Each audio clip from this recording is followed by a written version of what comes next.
오늘 신명기서 12장부터 15장까지 이 4장의 긴 부분입니다. 오늘 본문의 내용은 크게 두 파트로 이렇게 생각을 해보겠습니다.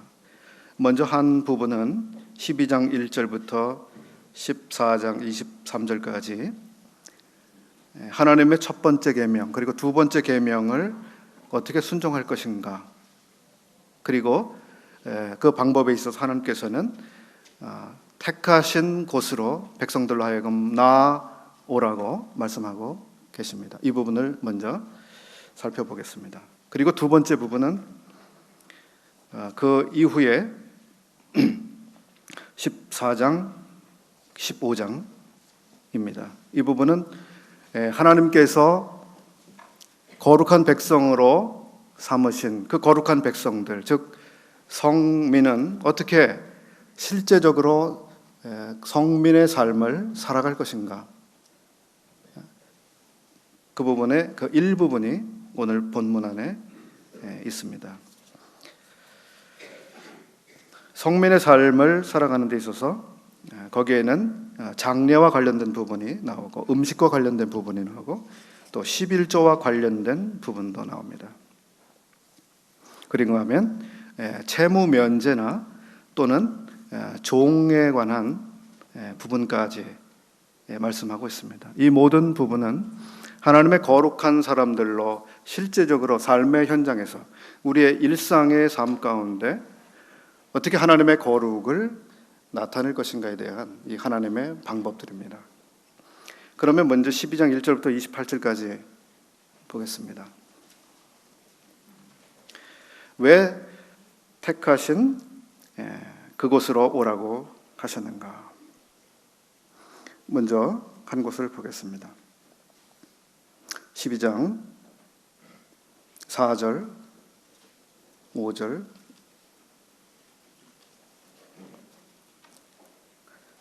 너희 하나님 여호와께서는 너희가 그처럼 행하지 말고 오직 너희 하나님 여호와께서 자기 이름을 두시려고 너희 모든 지파 중에서 택하신 곳인 그 거하실 곳으로 찾아 나아가서 너희 번제와 너희 희생과 너희의 11조와 너희 손의 거제와 너희 서원제와 낙헌 예물과 너희 우양의 처음 낳은 것들을 너희는 그리로 가져다가 드리고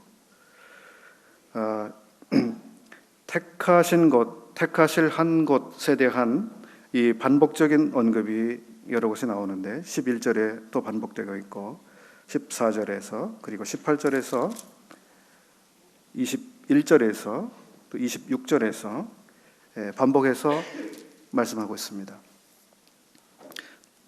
한 곳을 택해 주실 것이다. 그리고 하나님의 백성들은 그 택하신 그 곳으로 나아오라고 하고 있습니다. 그런데 앞서 말씀드린 것처럼 하나님께서 한 곳을 선택하시고 백성들은 그곳으로 오라고 말씀하신 것은 하나님의 첫 번째와 두 번째 계명을 그 백성들이 순종해 나가는 것과 중요한 관련이 있다고 보입니다. 첫 번째 계명이 무엇입니까? 또 두 번째 계명이 무엇입니까? 너는 나 외에는 다른 신들을 너에게 있게 하지 말지니라. 첫 번째입니다. 너를 위하여 새긴 우상을 만들지 말고, 너를 위하여 새긴 우상을 만들지 말고, 그리고 아무 형상이든지 만들지 말며 그것에게 절하지 말며 그것들을 섬기지 말라. 나 여호와 너희 하나님은 질투하는 하나님인즉. 이거 출애굽기 20장 3절부터 5절까지 말씀입니다. 여기 한 곳을 주님께서 말씀하시기 전에 거기 이방 민족들의 우상 숭배에 대한 부분이 먼저 나오고 있습니다.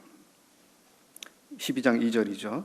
너희가 쫓아낼 민족들이 그 신들을 섬기는 곳은 높은 산이든지 작은 산이든지 푸른 나무 아래든지, 그리고 3절에 단을 헐며 주상을 헐며 아세라상을 불사르고 그 조각한 신상들을 찍어서, 이방 민족들이 여기서 섬기는 그 신을 섬기는 모양이 나오고 있는데요. 그것은 먼저 그 장소에 있어서 다양한 장소가 언급되고 있습니다. 어떤 장소들입니까? 높은 산, 작은 산, 푸른 나무 아래. 이방 민족들의 특징은 그들의 신을 아주 여러 곳에서, 자기들이 원하는 곳에서 그렇게 섬기고 있는 것이었습니다. 그리고 그들이 섬기는 신은 다양했죠. 단들이 있었고 주상들이 있었고 아세라상과 조각한 신상들이 있었습니다. 그 이방 민족들의 특징은 많은 신들을 많은 곳에서 섬기는 것이 여기 한 특징으로 나오고 있습니다. 이와 반대로 여호와 하나님께서는 그 백성들에게 오직 한 곳을 지정해 주셨습니다. 그리고 여호와는 유일하신 하나님이시라고 앞에서 말씀을 하셨습니다. 그래서 한 곳을 지정하신 것은 유일하신 하나님을 놀랍게 드러내 보이신 하나님의 방법이었죠. 이제 하나님께서 선택하신 한 곳에 대해서 조금 생각해 보겠습니다. 광야에서 하나님께서는 회막이라고 하는 곳에서 자신의 임재를 나타내 주셨습니다. 회막, 성막이라고도 합니다.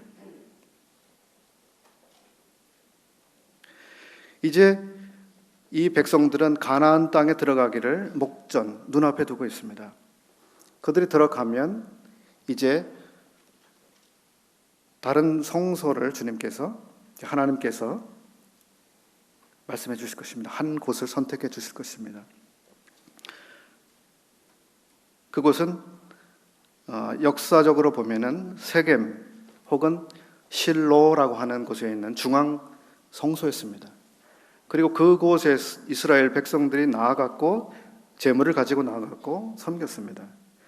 그리고 그 뒤에 이제 다윗을 지나서 솔로몬 때에 성전이 세워지게 됐습니다.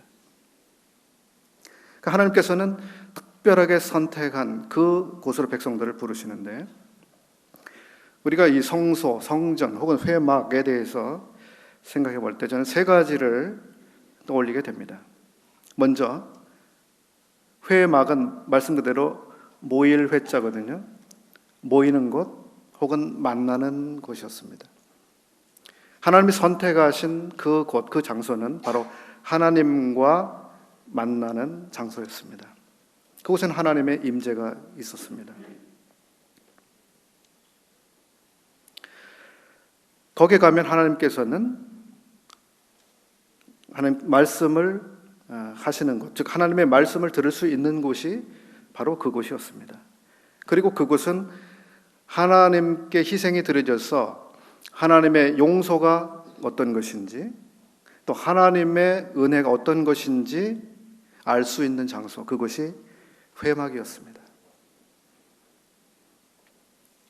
두 번째는 회막은 하나님이 계신 곳, 그리고 하나님을 만나는 곳이었고, 두 번째는 회막은 하나님이 기다리시는 곳이었습니다. 기다리시는 것. 하나님께서 자기의 사랑하는 백성들을 만나시기 위해서 거기서 기다리시는 곳.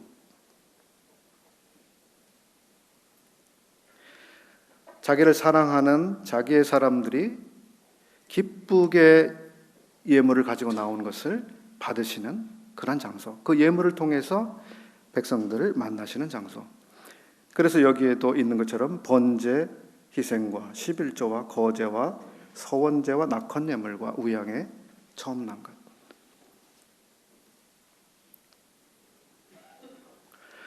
주님께서는 그의 백성들을 만나기 위해서 기다리고 계셨다. 이것이 회막을 생각할 때 우리의 마음에 떠오르는 생각 가운데 하나입니다. 우리가 주님을 예배하는 시간에 우리는 주님을 예배하기 위해서 주님 앞으로 나아가는 시간이죠. 한편 주님께서는 우리의 예배를 기다리고 계신다고 하는 것을 우리는 생각해 볼 수 있습니다. 주님은 우리의 예배를 기다리고 계신다. 그러니까 우리가 예배를 드리기 위해서 주님 앞으로 나아가지 않는다고 하는 것은 주님의 기다리심과 매우 어긋나는 상황이 되겠죠. 세 번째, 이 주님이 선택하신 회막은 하나님을 만날 수 있는 장소입니다. 만날 수 있는 장소. 유일하게 하나님을 만날 수 있는 장소. 물론 하나님께서는 온 세상에 편재하시는 분이시죠. 어디에나 계실 수 있는 분입니다. 그리고 어디에서나 그의 통치, 그의 임재를 나타내 보여주실 수도 있는 분입니다. 그러나 하나님께서는 오직 한 곳을 선택하셨고, 그리고 그곳을 통해서만 자기 백성들을 만나시고자 하셨습니다. 지금도 마찬가지일 것입니다. 하나님께서는 온 세상의 주가 되시고 온 세상을 통치하고 계시고 만물을 통치하고 계시죠. 그래서 그 하나님은 참으로 크시고 놀라운 분이십니다. 그럼에도 불구하고 하나님께서 한 곳을 선택해서 그곳에서 주님 백성들을 만나신 것처럼 우리가 예수 그리스도라고 하는 이분 안에서만 하나님을 만나도록 하셨습니다. 예수 그리스도께 나아갈 때만 우리는 하나님을 만나도록 하나님께서 유일한 방법으로 그렇게 지정을 해두신 것이죠. 예수 그리스도를 통하지 않고는 하나님을 만날 수가 없습니다. 이것이 우리들이 이 회막이라고 하는 또는 하나님의 택하신 한 곳이라고 하는 것을 통해서 우리 마음에 떠올려 볼 수 있는 생각들입니다.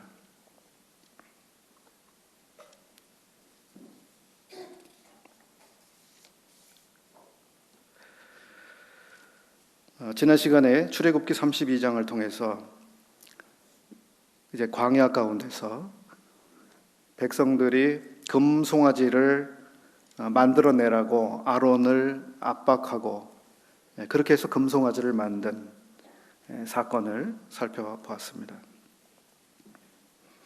또 한 가지 금송아지를 만든 사건이 구약에 나오고 있죠. 기억하시는 분들 계시죠? 열왕기상 12장에 그 사건이 또 나오고 있습니다. 열왕기상 한번 펴주시겠습니까? 열왕기상 12장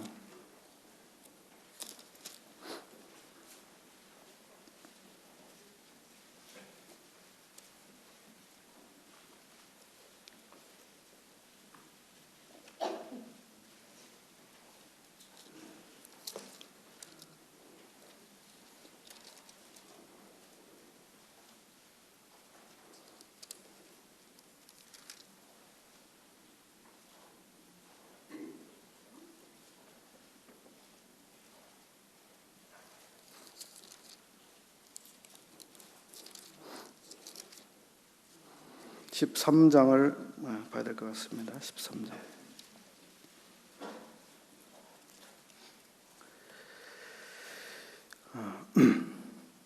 이 부분은 이제 솔로몬이 죽고 난 다음에 그 아들 르호보암이 이어서 왕이 된 시대였습니다. 그 시대에 여로보암이라고 하는 사람이 그 왕이 되고 있는 부분이 12장에 나오고 있습니다.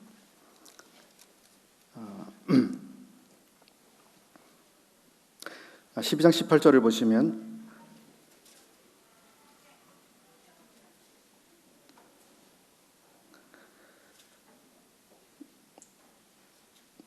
르호보암 왕이 역군의 감독 아도니람을 보내었더니 온 이스라엘이 저를 돌로 쳐 죽인지라.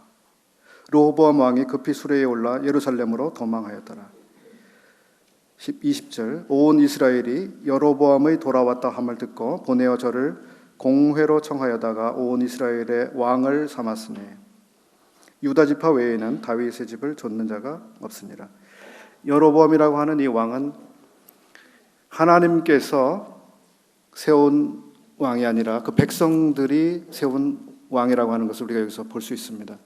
그리고 이 백성들에 의해서 세워진 왕은 하나님을 경외하고 섬기는 것이 아니라 자기의 왕권을 어떻게 하면 유지해 나갈 수 있을까 하는데 항상 관심을 가지게 됐습니다.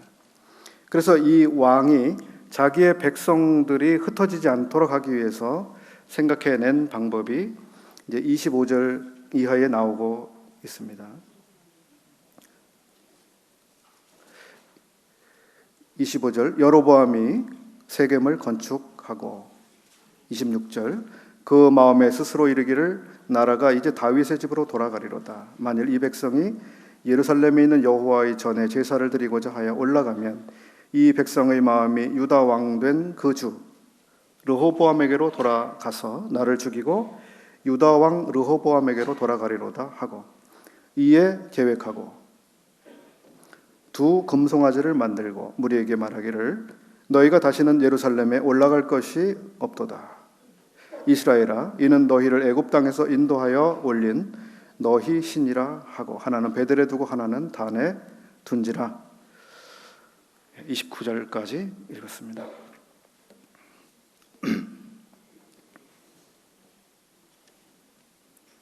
하나님께서 세우시지 않은 이 왕은 하나님께서 자기를 붙들어 주신 자는 믿음이 없기 때문에 자기의 지혜를 통해서 자기의 왕권을 유지해야만 했습니다.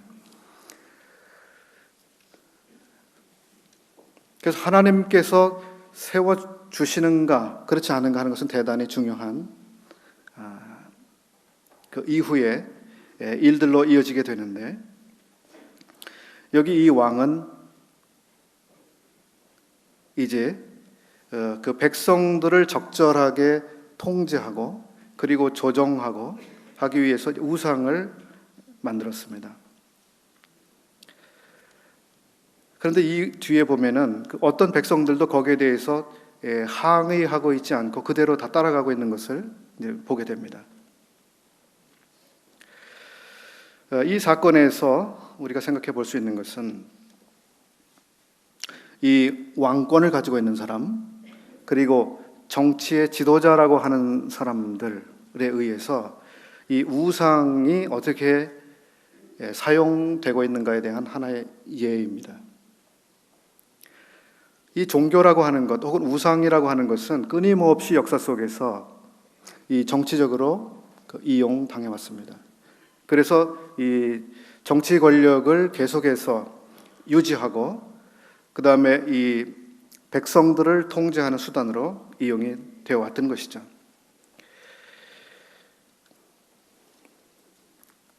예전에 그 J.B. 노스라고 하는 사람이 쓴 책을 읽어본 적이 있는데 세계 종교사라고 하는 책입니다.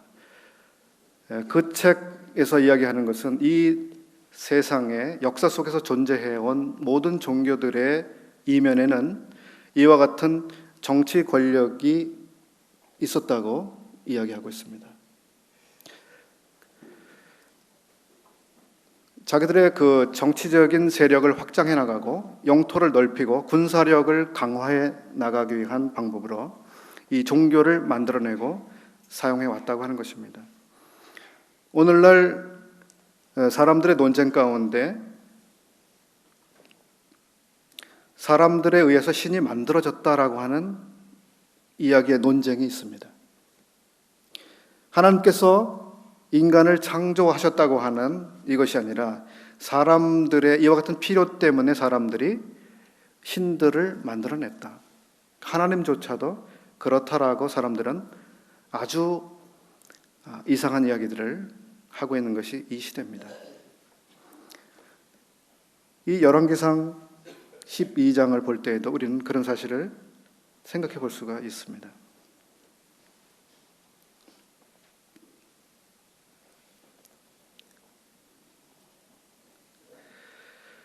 최근에 그 알파고라고 하는 인공지능 로봇이라고 그래야 되나요? 로봇과 그 바둑의 아주 왕이라고 할 수 있는 이세돌 씨하고 5번에 걸친 바둑 대결이 있었잖아요. 세간의 이목을 집중시키는 일이었습니다. 그 게임에서 인간은 4대1로 패했고 단 한 번 이겼지만 지금까지 인공지능에 대항해서 게임을 한 결과는 최초의 승리였다고 보도를 하기도 했습니다.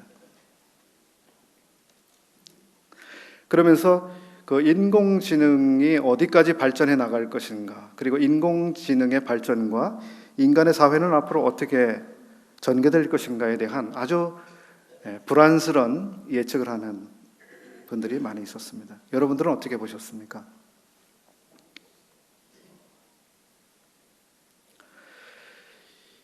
인공지능을 연구하고 있는 그런 사람들에 의하면 실리콘밸리를 중심으로 하고 있는데 앞으로 10년이나 15년 뒤가 되면 인공지능이 스스로 학습할 수 있는 그런 인공지능이 만들어진답니다.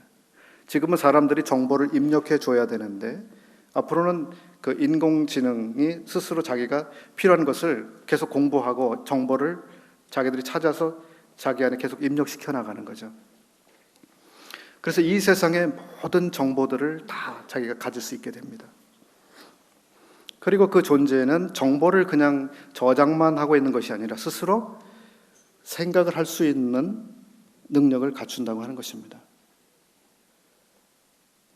그 다음에는 결정할 수 있는 능력을 갖추게 된다고 하는 것입니다. 이것은 그 무엇을 의미하는가 하면 또 한편 이 인공지능, 앞으로 만들어질 인공지능은 자기를 방어할 수 있는 방어 본능과 방어의 능력을 갖추게 된다고 하는 것입니다. 단순한 기계 같으면 인간이 기계를 예를 들어서 해체시킨다든지 버린다든지 뭐 어떻게 할 수 있다고 우리가 생각을 해보겠지만 이러한 고도로 그 만들어진 인공지능은 자기가 그렇게 될 위험에 처하게 되면 자기를 방어하게 되는 거예요. 그래서 사람을 대항해서 싸울 수도 있게 될 것입니다. 사람을 향해서 이 무기를 사용할 수도 있게 되는 거죠. 자기의 생존할 수 있는 방법을 스스로 찾아낼 수 있는 그런 존재가 될 것입니다. 우리가 생존하기 위해서 음식을 먹고 그 다음에 여러 가지 필요한 것들을 하지 않습니까? 이 인공지능의 존재도 자기의 존재를 계속 유지하기 위해서 필요한 것들을 계속해서 해낼 수 있게 된다는 것이죠.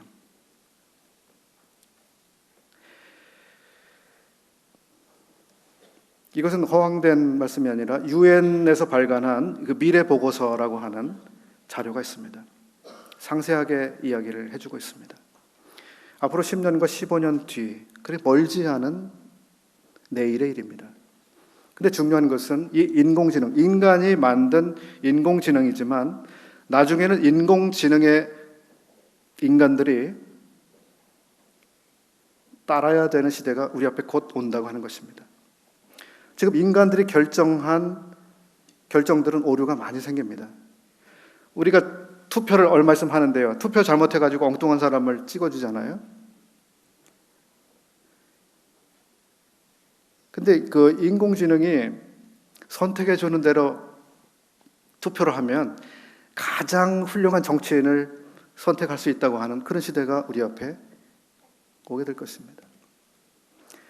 어떤 사람은 이런 직업을 가지고 이런 직장을 갖는 것이 그 사람에게 최선이라고 하는 그 결정을 이 인공지능 존재가 결정을 내려주고 우리는 거기에 따라야 되는 시대가 곧 올지 모릅니다. 근데 왜 인간들이 인공지능의 존재에 따라야 될까요? 그것은 인간이 생각할 수 있는 이 생각의 능력, 판단, 결정의 능력보다 훨씬 뛰어난 능력을 갖추기 때문이죠. 수많은 정보들을 가지고 있고 훨씬 더 빠르게 생각해내고 결정해낼 수 있기 때문입니다. 그래서 그 인공지능 존재가 결정해 주는 것이 가장 사람들은 안전한 결정이고 확실한 결정이라고 믿게 되기 때문에 사람들은 거기에 따르게 될 것입니다. 또 하나 중요한 것은 이제 그러한 시대가 되면 그 결정에 따라가지 않는 사람들에 대한 무엇이 있을까요? 통제가 있게 되겠죠. 왜 가장 사회적으로 안전하고 가장 확실하고 가장 좋은 방법을 제시했는데 그것을 지키지 않느냐고 하면서 일종의 통제가 있을 수 있게 되겠죠. 그래서 인공지능이 내려준 결정을 따라서 우리가 그대로 지키지 않으면 벌금 고지서가 우리에게 나올지도 모릅니다. 혹은 우리가 체포되거나 구금될지도 모르겠죠. 공상적으로 들리시나요? 공상이 아닙니다. 매우 확실해요.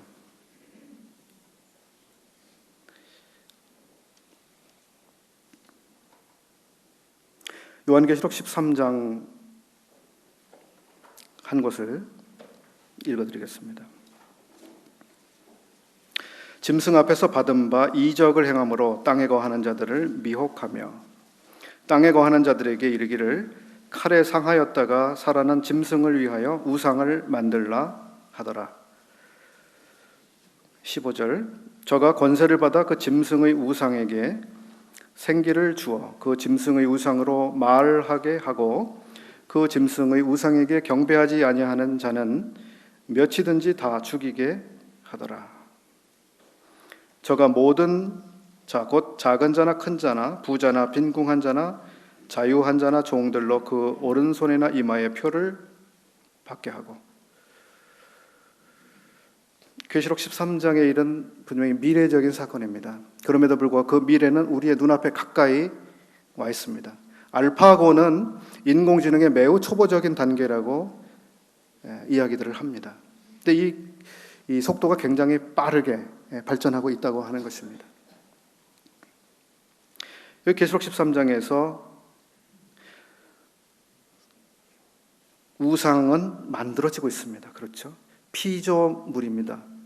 짐승에 의해서 만들어지고 있는 피조물입니다. 그런데 이 피조물은 단순한 기계 덩어리가 아니라 여기에 생기를 불어 넣어진다고 말씀되고 있습니다. 그리고 그 우상은 실제로 말하기도 하는 것입니다. 그리고 그 우상은 경배를 사람들에게 요구해 오고 있는 것이죠. 그런데 중요한 것은 우상을 만든 것은 짐승입니다. 그리고 이 짐승은 바로 사탄, 마귀를 대변해 주고 있는 존재입니다. 즉 사람들로 하여금 우상을 따르게 하고 우상에 절하고 우상을 숭배하게 함으로써 결과적으로 짐승이 경배를 받는 것이며 더 나아가서는 짐승의 배후에 있는 악한 마귀, 자기를 숭배하도록 만들어 가는 것입니다. 여로보암 왕 때 금송아지를 만들었습니다. 여로보암은 자기가 똑똑하다고 생각을 했을 거예요. 아, 내가 우상을 만들어서 이렇게 하면 사람들을 적절하게 통치해낼 수 있겠지. 사람들 하여금 우상에게 절하도록 만들었습니다. 그 정치 지도자는 우상을 자기를 위해서 사용한다고 생각을 했습니다. 그러나 실제적으로 영적인 면에서 보면 마귀가 그 왕을, 우상을 만드는 그 왕을 사용했습니다. 그래서 결과적으로 우상에게 사람들로 하여금 경배하게 하는 그 일을 통해서 마귀 자신의 경배를 받는 이 결과를 만들어냈던 것입니다.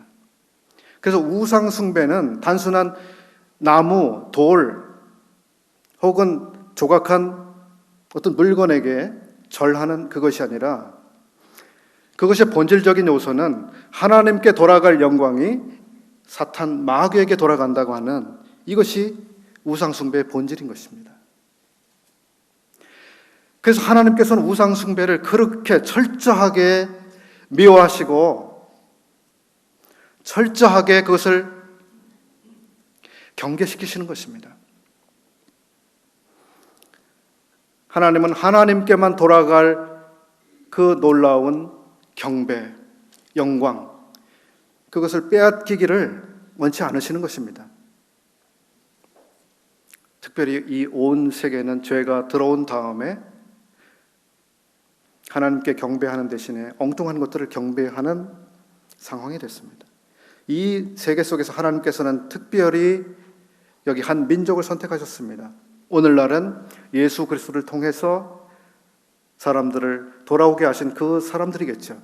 이 사람들을 통해서 하나님은 영광을 회복하기를 원하시고 영광을 받으시기를 원하시는 것입니다.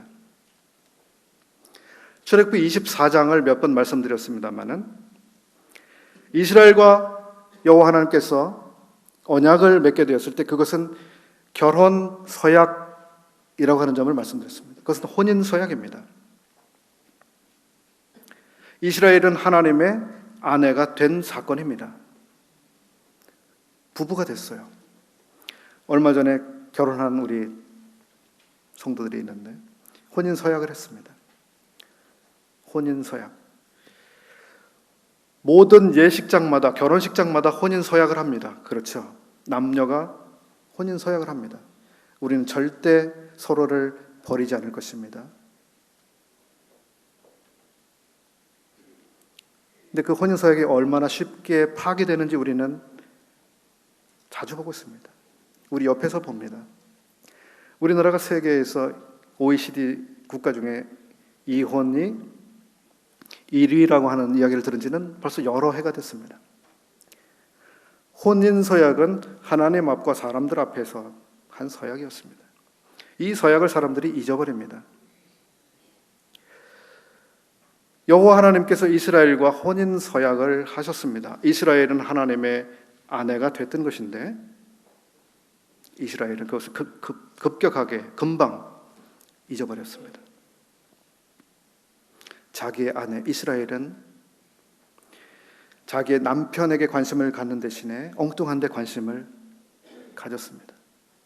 다른 남자들에게 관심을 가졌습니다. 다른 남자들을 기웃거렸습니다.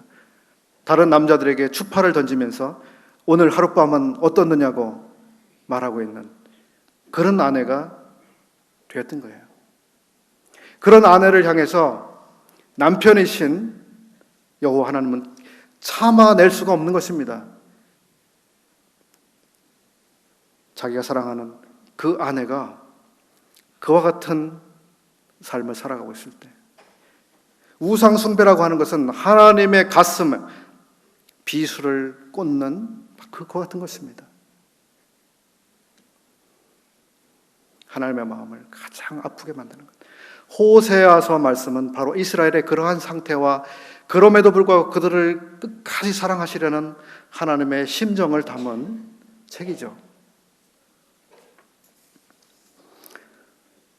신명기 12장을 다시 와서 보시게 되면 왜 하나님께서 이스라엘로 하여금 한 곳을 선택해서 거기로 나오도록 하시는지, 그것은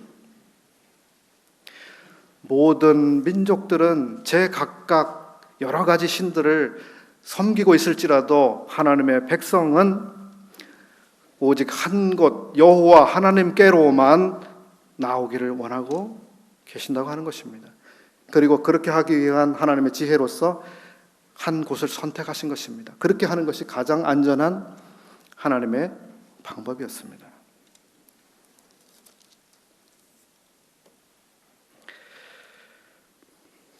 이제 우리의 예배를 잠깐 생각을 해보겠습니다. 주님, 우리들 가운데 경배를 받고 계시는가? 나로부터 하나님께서는 경배를 받고 계시는가?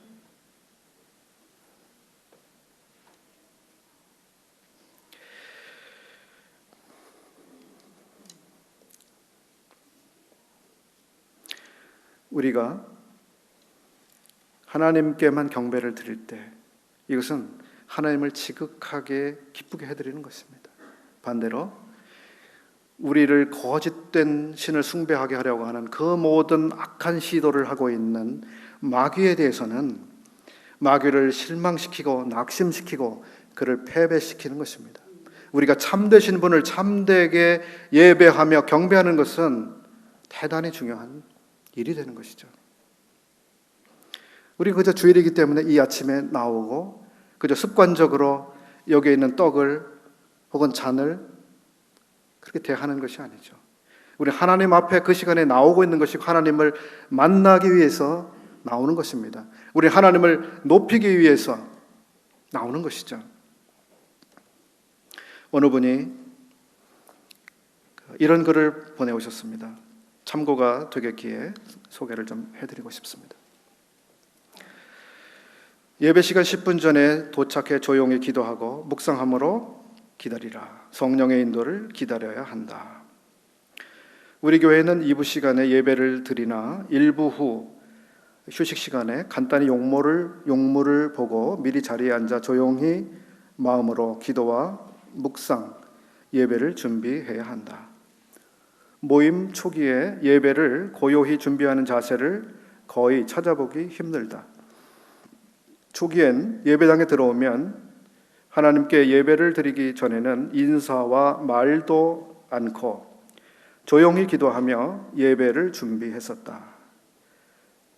아니, 예배당에 발을 들여놓는 순간 하나님을 바라보고 임재를 의식하며 예배를 드리기를 시작했었다. 조용한 묵상의 시간을 통해 기도와 찬송과 헌금을 미리 준비하라. 두리번거리고 잡담이나 소리를 내지 말고 불필요한 행동을 삼가라. 잡념은 즉각 버리고 예배에 집중하며 하나님을 마음을 다해 찬양하고 영광을 돌리라. 우리가 그렇게 하고 있습니까? 저는 이 글을 읽으면서 많은 부끄러움을 느끼게 됐습니다.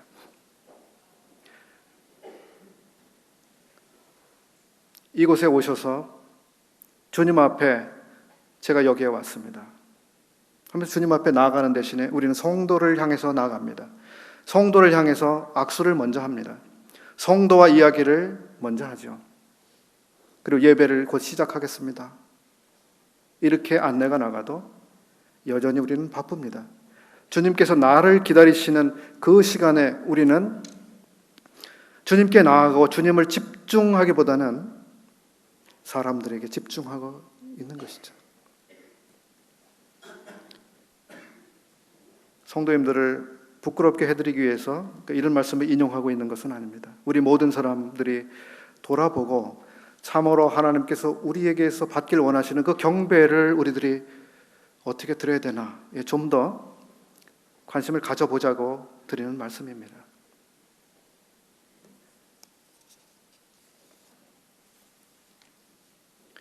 (13장과) (14장은) 이제 하나님께서 선택하신 성민으로 그들의 일상 가운데 그 삶이 어떠해야 되는가에 대한 부분입니다.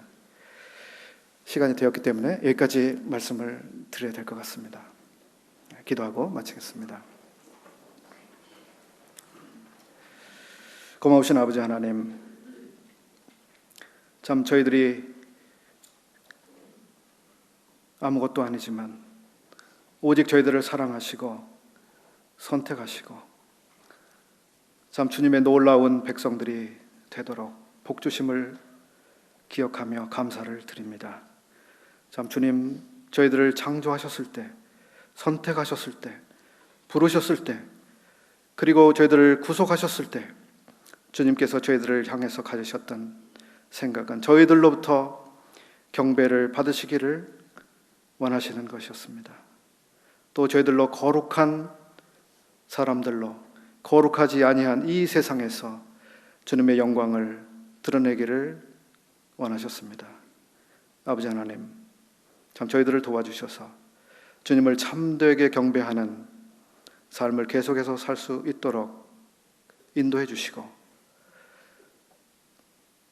저희들의 삶을, 저희들의 생각을 범사에 주장해 주셔서 저희들의 삶이 주 앞에 영광이 되도록 주님의 영광을 드러내는 삶을 살도록 주께서 도와주시기를 기도합니다.